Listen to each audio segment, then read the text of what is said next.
All right, we are on Os Vav, second chapter in the second section. Achen Harsham Gemurim. So he speaks now about Risham Gemurim, totally evil people. Him osam shenisatzim bam baotzim ra'am masem achirus kol kach gadol v'choshech kol kach rav. These are people who engaged in so much evil that it darkened them to such a degree, ad shenishchasu v'gufam v'nafsham be'emes, to the point that their body and soul were completely corrupted.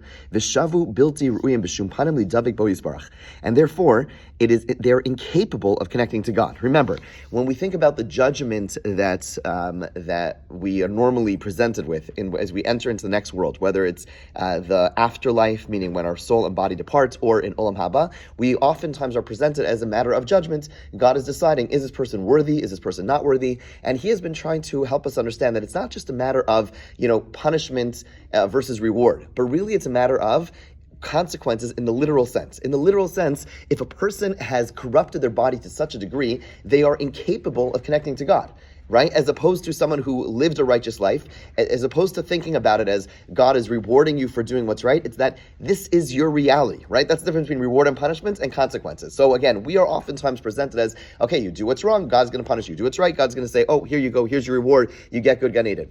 Yes, but it's much deeper than that. The reality is that the reward and punishment is just a reflection of our current life. If we do what's right, if we live a good life, if we develop our soul, if we enhance our soul, then when we pass on, then our soul is going to be fit to connect to God. The more we develop it, the greater the connection is going to be with Hashem. If we do what's wrong, there comes a point, and that's what he's saying over here. It's not just that, okay, you're so bad, Hashem says, I'm tired of you. You can't. No, the point is that this soul, this entity is simply not capable of connecting to God. That's what he's describing, right? He's saying that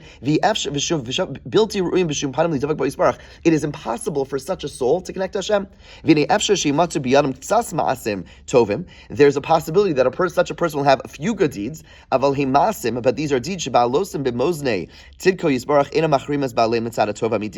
but they are so few that when we look at them in a scale, when we look at them as a whole, they're not enough to be able to define this soul as one that is good. Lo mitzad kamusam, lo mitzad ichusam. No, not in terms of the quality and not in terms of the quantity. Had the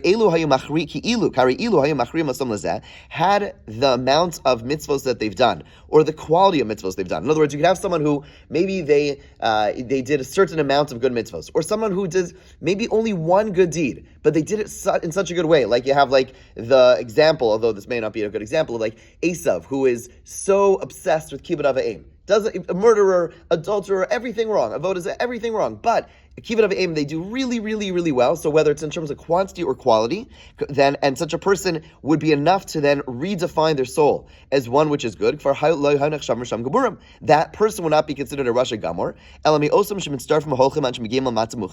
Such a person will ultimately be able to enter into the good, i.e., Gan Eden, eventually, and ultimately Olam Haba, eventually. But we're talking about a person who they don't have enough of the quantity, or they don't even have that one particular mitzvah with the extent of quality, and therefore they cannot be defined as good at all. And therefore their soul is incapable of connecting to Hashem. So what is such a person? So in order for such a person to not have an unjust life, so what do they do with the few good deeds? So kadesh lo tia midas in loka, so that the midas adin, so that justice will not be impacted. Shisharu masim ela beli gemul, so to ensure that such good deeds do not get rewarded, meaning they have to get rewarded. That's why they get reward in this world. They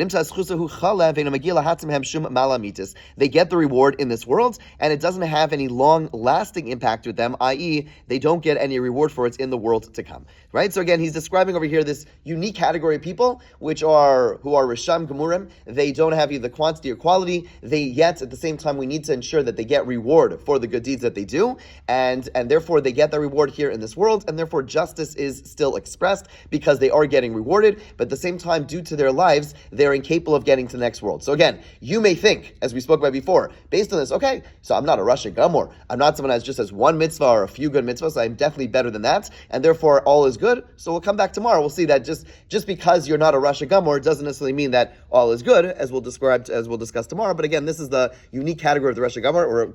I'm completely over time, so I'm happy to talk after. Okay, have a great, we'll finish with this, and we'll pick up with